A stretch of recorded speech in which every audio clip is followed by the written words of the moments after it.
Yes. And Nikki. Good one.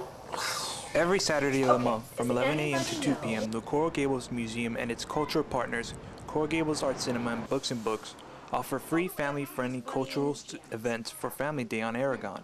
Jenny Snyder, who works at Books and Books, participates in Family Day by telling stories to kids and helping them out with their craft activities.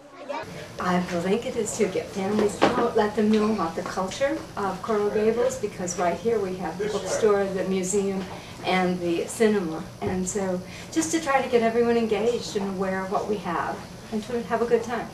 As the director of programs for the Coral Gables Museum, it is up to Caroline Parker to organize the events in the museum that will help educate the children that attend Family Day. All three of our organizations are cultural organizations, so the children and the families are going to have an educational and a cultural experience here in downtown Coral Gables. At Books and Books, they're going to experience story time, reading, guest authors. At the cinema, they're going to have matinees, and then here we almost always will have a concert performance in our galleries. For the South Florida News Desk, this has been Steve Mesa.